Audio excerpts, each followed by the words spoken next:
Hello everyone, thank you for attending my PhD defense today. I will present you my PhD works entitled Long Wave-Based Active Sparse Tomography for Damage Size Quantification in Composite Structures, Data-Driven and Parameter Identification Methods. So we first start with a bit of context. So let's say we are engineers at the maintenance department of an international airline company. And our main issue is how to increase aircraft availability and how to reduce maintenance cost. So our first option is to operate preventive maintenance, which relies on the maintenance schedule provided by the aircraft manufacturer. It has the advantage to provide a regular maintenance schedule, but it has also the disadvantage to waste time and resource. The second option to perform maintenance could be to use reactive maintenance, where we fully exploit the lifetime of structures and we only fix it when it fails. This unexpected failure can lead to flight delay, which also costs money. A third new option is the concept called condition-based maintenance. It is based on the real health state of the aircraft, based on sensors data, which are used to create a dynamic maintenance schedule and to optimize the lifetime of the structure. So it has the advantage to lower maintenance cost and also to increase aircraft availability and safety. The European project REMAP is a collaboration between European partners to create the first demonstrator of the condition-based concept. So the main objective is to provide a health management system for an entire fleet of aircraft using an open IT system and relying on systems and structural health monitoring or SHM process. So the third point is done like this. So we are in modern aircraft, there are already sensors in the subsystems such as engines, brakes or wheels. And we will also study data coming from SHM system to monitor the health of structures. All those data are collected and post-processed using machine learning and physical model to establish diagnostic and remaining useful life assessments of the structures. So nowadays in modern aircraft, composite materials are widely used. First because of their high mechanical properties and also because of their low weight. Unfortunately, such materials come with invisible type of damage. Indeed, when a structure is made of composites is submitted to mechanical fatigue, it will create several types of damage following several damage mechanisms. One of it is called delamination, which is a local disbonding between two ply of composite laminate. This type of damage is very critical in the industry because it cannot be detected during visual inspection by operators. So this is the type of damage we will focus on in this thesis. To monitor such damage, we use what we call the long wave-based structural health monitoring methods, which is an active SHM method. We equipped structures with piezoelectric elements like here, and we send those piezoelectric elements can act both as actuators and sensors. We first send an excitation signal to the actuator that will generate a long wave that will propagate through the structures. These long waves will interact with the eventual damage, and the wave created by this interaction will be measured by the other piezoelectric elements. The signals recorded by the sensors will be post-processed to establish diagnostic information about structural health. So currently in the literature of SHM there is already existing methods providing detection and localization results for using long waves in composite structures. Unfortunately, there is a lack of size quantification methods to be used then for prognostic purposes, and in fact to evaluate the remaining useful life of these structures. So the question I will try to answer today is how to estimate damage, how to estimate size of fatigue-induced delamination in complex aeronautics composite structures using long waves. We will keep in mind that there are operational requirements to our problem, which is that our methods that we will design needs to rely on a low amount of data, a low amount of label data, and also those methods need to be computed with a low computation resource to be calculated with onboard system. There are already existing methods in the literature to quantify damage size using long waves. They are basically all using the same concept. We first identify features that are correlated to damage size. Then we perform a regression task between the features value and the damage size. And then we use the inferred model to make prediction on unknown damage size. Unfortunately, there are very few studies about this topic in the literature, and these few studies are sometimes relying on a high amount of data. For example, if we use deep learning techniques, and also they are rarely done on realistic structures involving composite materials and delamination damage. So here are the main contributions of my thesis. So the first one is data-driven methods I developed. These methods rely on supervised machine learning technique when we learn and we infer a mathematical model on the lower damage size of the structures, and we use the inferred model to predict the upcoming damage size. I also designed a second methods based on physics model. This method is based on an analytical model I developed, which is very computationally efficient. I also use this model to develop the size and severity quantification methods, which has been validated on FEM, on finite element methods and experimental data. These two contributions are a first step to what is the remap objective, which would be to create an hybrid method that combine these two approaches, data-driven and physics-based, to create a method that doesn't require a high amount of labeled data and that are computationally efficient. So in this presentation, I will start by introducing you the fatigue test campaign that took place in this remap project.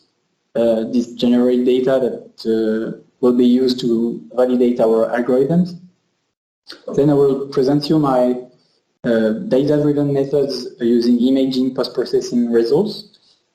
And then I will present you my damage quantification by parameter identification methods, and finally the analytical model I developed for this physics-based method.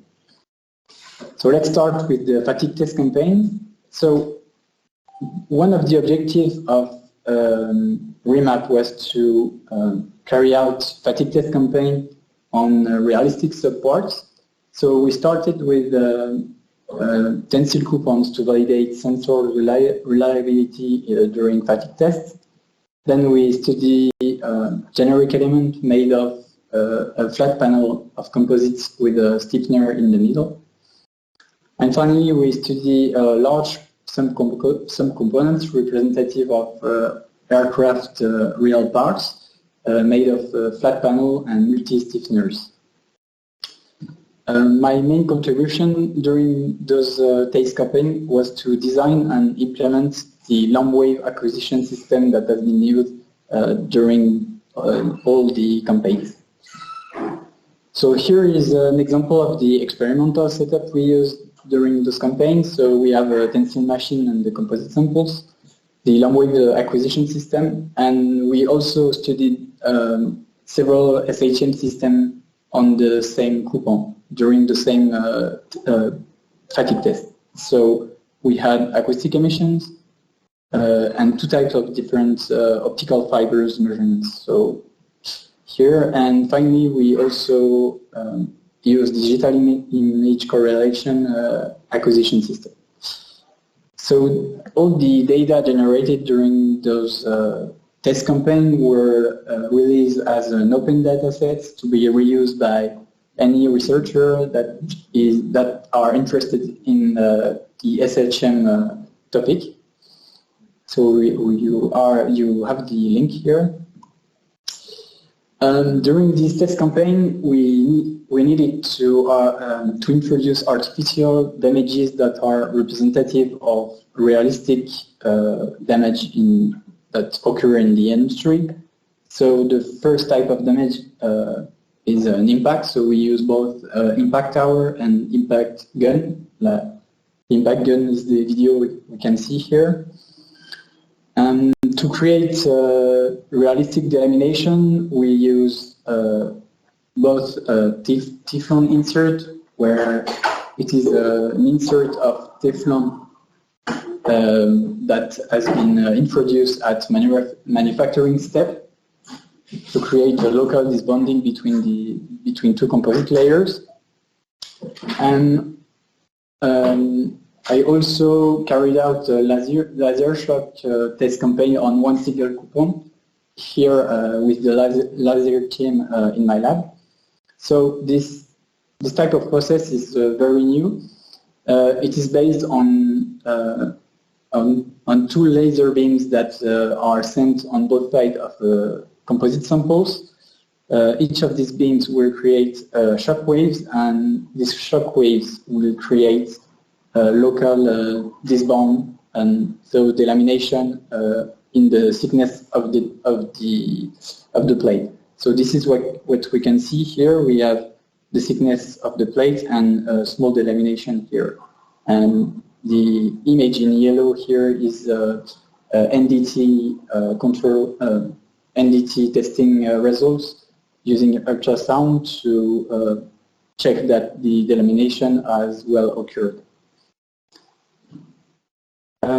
So during the L1 coupon test campaign, we first start by initiating local damage in the testing coupon, so both with impact or with a Teflon insert. Then we run a compressive test campaign until failure of the specimen, and we also investigating several types of loading conditions.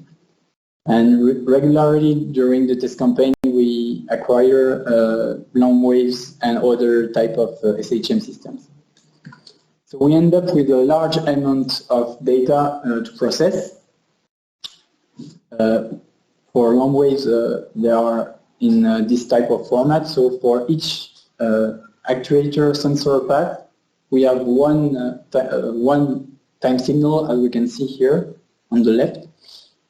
So we have a lot of this kind of data. To reduce the dimension of the generated data, we computed a batch of damage index, which are features related to the time signal. So you have two examples here. So for example, the time of flight, the amplitude. You can also compute the maximum of correlation or and so on. This has the advantage to reduce the dimension of the data sets to obtain only a matrix which is more convenient to post-process. The objective of this damage index computation is to establish prognostic to evaluate remaining useful life of the structures. So to select the ideal damage index for prognostic purposes, we need to have quantitative measures of their quality. So here we have an example of an ideal DI where it varies smoothly with the number of cycles. So here is an example of a bad damage index which doesn't vary with the number of cycles. And here we have a good example of a good DI where we can make prediction using the previous experiment. So what I did is I computed the 40 different DIs from the literature and I used a scoring system to quantitatively assess the performance of each DI. So I first used the measure of monotonicity, which is the measure of if the damage index is monotonic with the number of cycles or not. I also measure what's called the trendability, which is a measure of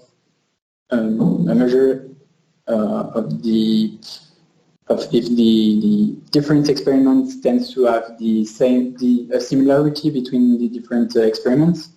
And finally, I assess the prognosability, which is a measure of how well the final values here are well clustered. So if we have the same values for all the experiments. So I end up with this type of graph. So for each DI we have a score and we can identify the best one that can be used for prognostics. So in the end, our objective was to carry out realistic test campaign on composite supports. So in this part, I design and I contribute to an ambitious fatigue test campaign that has ended up with an open data set public release. And I also post-process the data generated to obtain a damage index assessment on real fatigue test data. So now I will introduce you to my image processing methods based on data. So our motivation is that in the literature we have already existing damage size quantification method. As I said, they are mostly based on the regression over one or several DIs. There are also localization methods that are used to detect the boundaries of damage and then assess the area of the damage. Unfortunately, for this localization method, there is no general method that works for any localization algorithm. So my objectives here is to define a meta damage index that can be used with any type of localization results to assess the size of the damage. And I also provide an automatic parameters tuning methods. And finally, I apply this approach to realistic composite structures. So how localization algorithms works, we start with time signals coming from piezoelectric elements, as we saw here on the left. And then we use any type of localization methods, and we will end up with this kind of image, which is a 2D map of the structure. So here we have a plate with 5 piezoelectric elements. And we can see here that for each pixel of the structures, we have an associated index, which is called the damage localization index. And the higher is this value of damage localization index, and the higher is the probability to have damage at this point. So this is what we can show here. So basically, in the end, we have this image and the estimation of damage position. So the question I will try to answer, is it possible to estimate the damage size from localization image results. So here the theory of my methods. So we start with localization images like I showed you. But for these images, we know the size of the damage.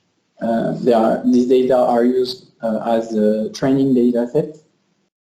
Then we compute a new type of damage index based on a computation of the area where the DLI, the damage localization index, is high. So we apply a threshold to these images, and then we obtain this kind of pictures.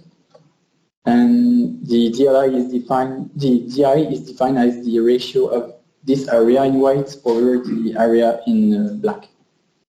So we obtain a data set of labeled data. On one side, we have the values of the DI, the new DI, and on the other side, we have the corresponding damage size. So using this data, we perform a regression task using a polynomial regression. And in the end, we end up with a damage size quantification model trained on labeled data. And we use this trained model to predict the size of upcoming damage size. We apply these methods on the fatigue data we obtained during the REMAP project on L1 coupon. So here we investigated two types of damages. So in blue we have Teflon insert, so pure delamination. You can see here the training results and here the prediction results. So we have excellent prediction results both in training, excellent results both on the training set and the prediction part. Unfortunately, we have, for the impact damage, we have poor prediction for the upcoming damage size. This poor prediction can be due to the nature of impact damage, which is not only a delamination, but also other type of damage mechanisms, like I told you before. So fiber cracking or fiber matrix cracking or fiber breakage, which can modify the behavior of the long waves. And this is a possibility to explain this kind of results. We also applied these results on laser shock data. So here, this is a L1 coupon tested in fatigue laser shock, on laser shock, sorry. And we can see here on the left that we have very good prediction results for this coupon.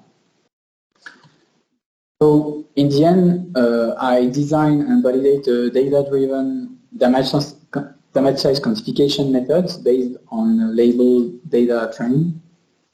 And my contribution was to apply these methods on realistic data, and we observe excellent prediction for the elimination type of damage and less good results on impact damage. Now I will present you a second method I developed, which is completely different. This method is relying on a parameter identification approach. So, as we saw, data-driven methods require labeled data, so data where we know the damage size in the structure. This kind of data are quite hard to obtain, so we will try to design a new method that doesn't require this kind of data, so that can work without a training step. The idea is first to establish a model that can predict the received signal by piezoelectric sensors after long wave scattering by a defect. And then we use this model to develop a quantification algorithm to evaluate the damage size and also the damage severity from the amplitude of the scattered signal. So in the following, I will consider in my model a simple model of delamination, which is cylindrical inhomogeneity, where the mechanical properties are different from the plate. So the definition is here, and if we have this severity equal to 0, we have a perfectly healthy plate, and on the opposite, if we have a severity of 1, we have an extremely severe damage, which is a hole through the thickness of the plate. So I will start with the results of these algorithms. So I applied this method on 2 types of data. First, I validated on FEM results using the model of damage I told you, which is a local reduction of stiffness. And I also applied this method on realistic data using the same plate configuration and the same amount of piezoelectric experiments. So let's see the results for finite element method. So for the size estimation, we can see here that the estimated damage size is quite good for any type of severity. So the different curves here represent different severity of the damage. We can see that we have good results for any configuration. And regarding the severity estimation, we have also good results for any damage size. So we can say that this method is validated on FEM data. Now if we look at the application on experimental data, we have the size estimation here. So we can see here that for the 2 experiments that has been carried out, we have a good prediction for the first laser shock. And we have also the equivalent stiffness degradation. Unfortunately, for the further damage size, we have very poor results. This can be explained by the laser shock process that has been used. So here, to increase the size of the damage, we cannot choose directly the damage that is created by the laser. So to increase the size of the damage, we perform contiguous shots close to each other, as we can see here in the NDT results. So blue cycles is a one shot, and we did it close to each other to increase the damage size.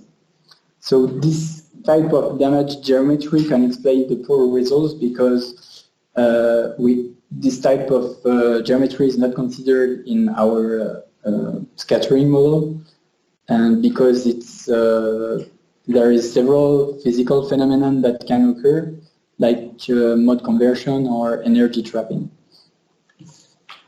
So now I will explain you how it works. So we start with a pre-processing step, which is done offline. So we start with an extraction of the attenuation by plotting the amplitude versus the distance. Then we evaluate the exponential decay of the numb waves. Then we try to, and we use LC experimental data to perform this task. And we also introduce a multiplicative factor to correct the model that is used. And finally, we compute what we can see here on the right, which are damage chart images. So for any severity in the x-axis and damage size on the y-axis, we plot the different scatter wave amplitudes for any configuration of parameters. And each image represents one piezoelectric pair, so one actuator, one sensor, and one.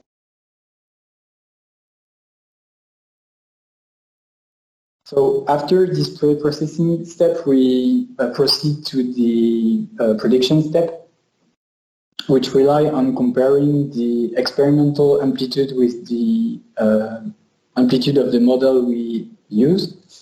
So the objective is to find the combination of damage size and severity that best match the experimental results. So we start by extracting the first S0 mode amplitude here from the envelope of the signal, and then we look at the damage charge images we computed, and where we attribute score between 0 and 1 to each combination of parameters. Since there is several possible values for each pair of parameters, we sum all the results we obtain for each piezoelectric pairs and each excitation frequency to reduce the possible values, the possible outcomes. And then we take as the estimated damage characteristic the maximum score of the final image. So in part, I design and validate label data-free methods to evaluate damage severity and size. It showed a very excellent prediction on finite element data, both for damage size estimation and damage severity estimation. And it also showed promising results on laser shock experimental data.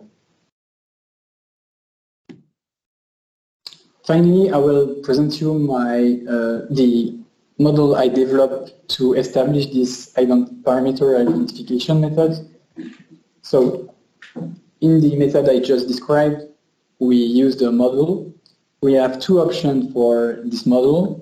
The first one is use finite element model, which is well known, but it is also computationally expensive. And at this range of frequency, it is very difficult to use a classic reduction model method. And the other option is to establish an analytical model using the existing one from the literature. It has the advantage to give a physical interpretation of the results, and also it is very fast computing.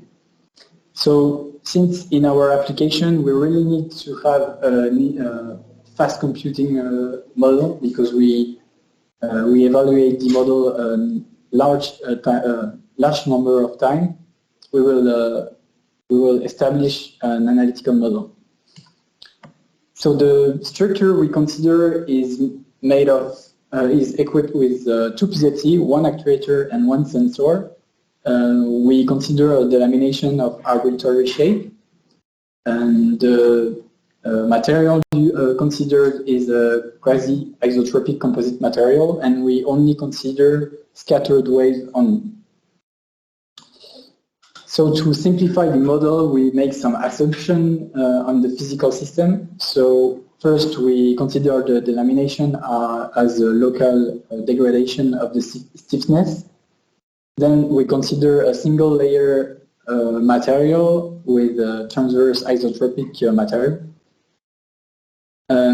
We also only consider the first symmetric mode, which is the fast propagating mode, and then is the first one to be received by the emitter and is easier to post-process. And finally, to simplify the elastodynamics equation, we simplify the long wave theory using K-Midlin plate theory. So here is an overview of the model we need to establish. So we start with an input signal that is sent to an actuator that will generate an incident wave here. This incident wave will be scattered by a damage, and this scatter wave will be transformed from a mechanical wave to an electrical output signal by a sensor.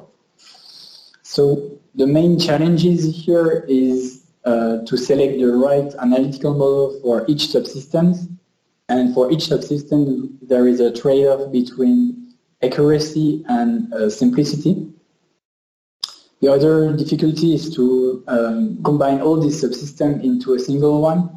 And finally, we need to take into account the material dumping introduced by the composite material. So let's start with the model of the actuator. So we consider ideal bonding between the plates and the PZT. And we study a very simple model called line force, where the actuation created by the PZT is located on the edge of the piezoelectric elements on its perimeter. This is what we can show here on the right. So if we decrease the bonding adhesive layer thickness, we can show that the shear stress created by the actuator is only located on its perimeter. So the actuating PZT creates a displacement field of the form showed here. So it is an infinite series of Bessel functions.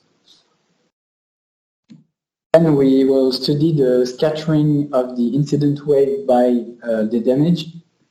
So here the displacement field can be written as a combination of three scalar potentials, and each of these potentials are governed by a Helmholtz equation. To solve this partial derivative equation, we use the technique of separation of variables, and we obtain three scalar potential inside the damage and three scalar potential outside the damage. For each of these potentials, we have one unknown coefficient, as we can see here, which is an example of the potentials we obtain. To evaluate these coefficients, we compute the continuity equation at damage interface, so in terms of displacement and stress. And in the end, we have a linear system of equations for each order of the series n. So here, xn is the vector of the unknown coefficients. To avoid numerical instability, we normalize the equation to avoid ill conditions matrix. Finally, we have to model the sensor. So here we also assume ideal bonding of the PZT to the host structure. And we also assume open circuit electrical boundary, which corresponds to an amplification of voltage. And this response can be written as proportional to this integral, which is the integral of the strain, the in-plane strain over the sensor surface. So now we have all the model of each subsystem. We can write to combine everything into a single transfer function to have the output signal in terms of input signal. We also need to take into account the attenuation due to material dumping.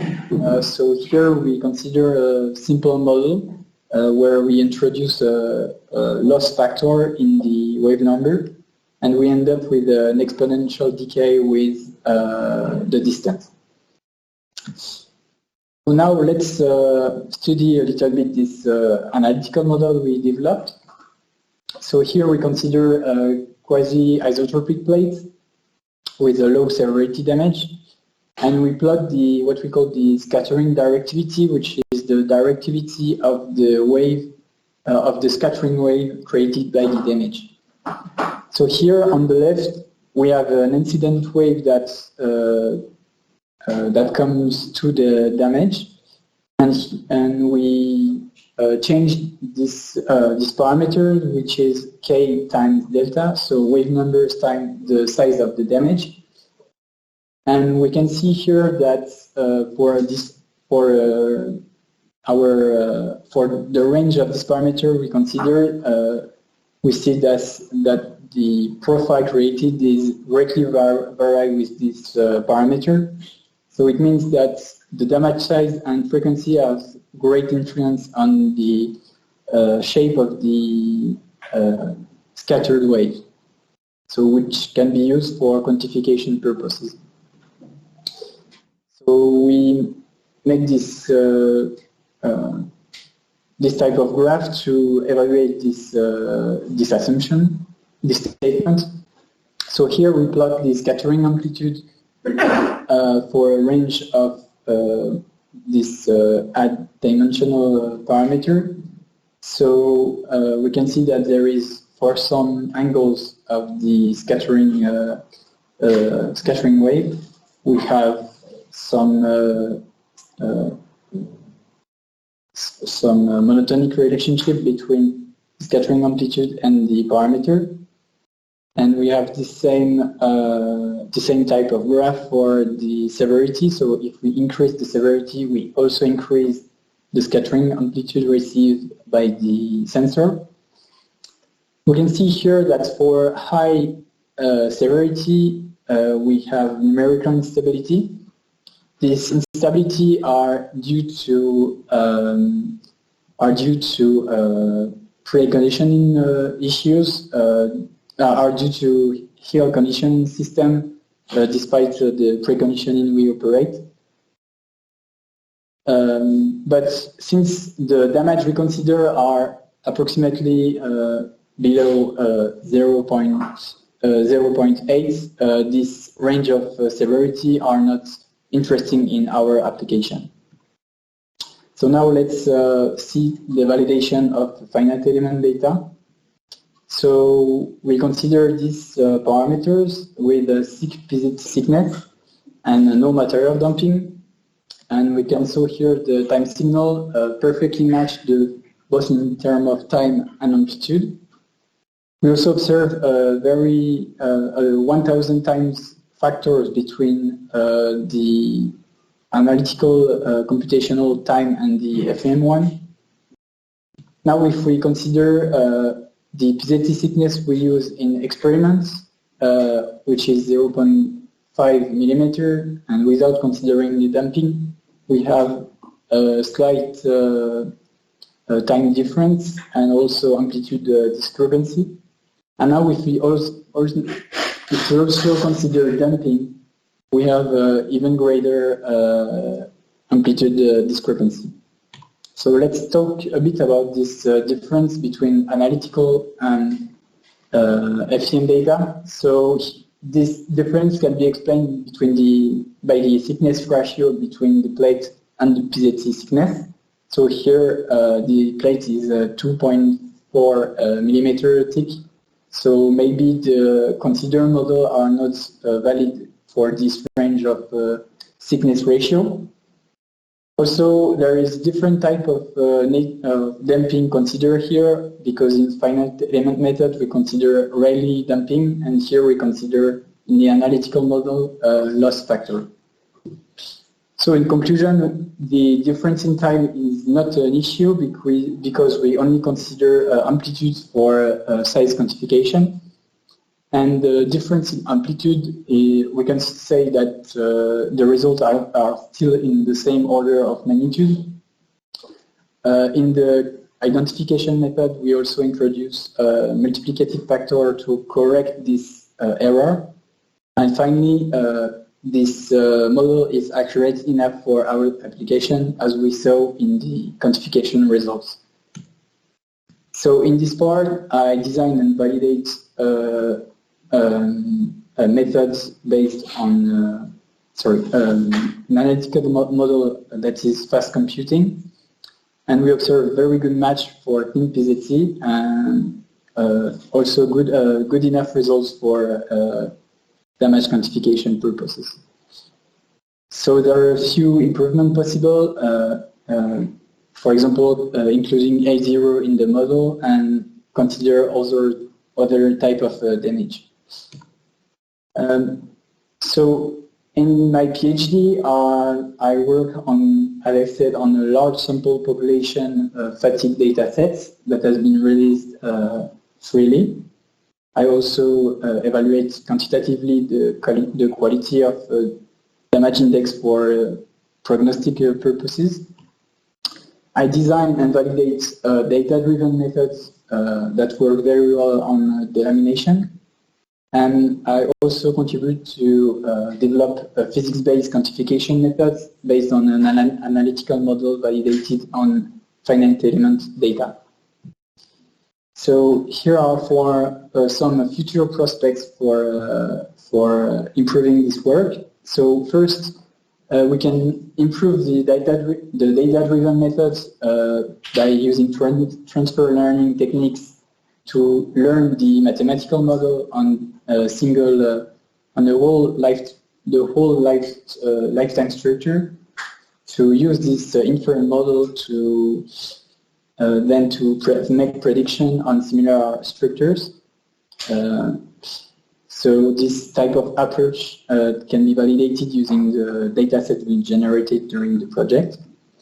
And then we can also create it using the physics-based method I developed, an hybrid method to fill the gaps of the physical model physical phenomenon we didn't model, to improve the accuracy of the model, and without requiring a high amount of label data. So thank you for your attention, and I'm now waiting for your question.